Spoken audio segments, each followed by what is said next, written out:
On Friday, the president called special counsel Robert Mueller's report total bullshit on Twitter. Even though he also claimed that the report exonerates him, the president appears to undermine findings that cast his administration in a negative light. The conservative publication The Bulwark was unsparing in its criticism of the president's actions revealed by the Mueller probe, arguing that the Mueller report reads like the indictment of a mob boss, not an investigation of a president. In a piece titled Portrait of a Gangster, the executive editor of The Bulwark, Jonathan V. Last, argues that regardless of the report's conclusions on collusion and obstruction, it's clear that Trump does not conduct himself as a president should. Leave aside the collusion, and the obstruction, and the legalism, and the intrigue, and one of the things the Mueller report makes clear is that Donald Trump conducts himself not as a commander-in-chief, but a mob boss. Last writes. Last runs down all the ways Trump functions as a gangster,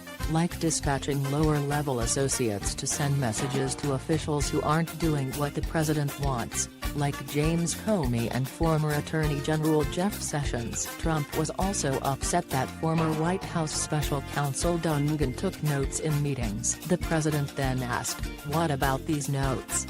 Why do you take notes? Lawyers don't take notes." "I never had a lawyer who took notes." Dungan responded that he keeps notes because he is a real lawyer and explained that notes create a record and are not a bad thing. Page 117. Then, there is the president's tendency to try to sway witnesses. Let's not get into legalisms about what is, and is not, criminally actionable witness tampering, Last observes. Instead, just look at the following examples of Trump's interactions with people in his orbit and figure out if they seem more like Ronald Reagan or Tony Soprano. Last points to the president's messages to Michael Flynn to stay strong as he was under investigation. He notes that Manafort got a clear message from the president and told Rick Gates that they were going to take care of us, a potential reference to the president using his pardon power to free them if they got jail time. He also notes that the president seems to view other offices in the executive branch as existing to do his personal bidding, not serve the office of the president. There's the case of Jeff Sessions, who enraged the president by recusing himself in the Russia probe. But it didn't stop there. Trump even views the heads of his intelligence agencies as his personal minions. He asked Dan Coats, then the director of the Office of National Intelligence, to publicly testify that there was no link between him and Russia. Page 55. Last says he made a similar request of Michael Rogers, the director of the NSA, complaining about how hard the Russia investigation was making his life. NSA Deputy Director Richard Leggett was present for this conversation and he was pretty freaked out because, again, none of this is even in the same ballpark as normal. Last but not least is the president directing Donald Trump to get rid of Mueller. From the Mueller report, Trump was perturbed by the call and did not intend to act on the request. He and other advisors believed the asserted conflicts were silly and not real,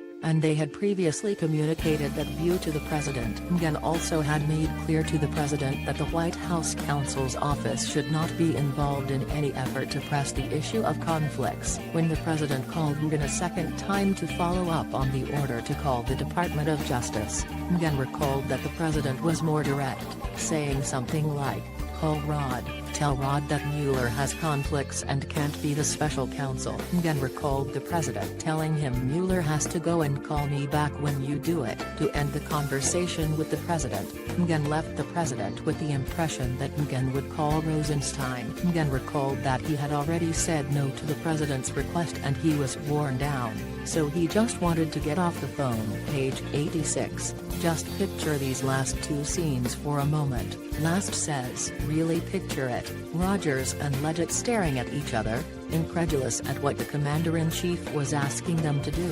Dongan, sitting in his house, listening to the impossible demands of the President of the United States. These are portraits of men who realize the government is being run by a gangster and do not have any idea what to do about it.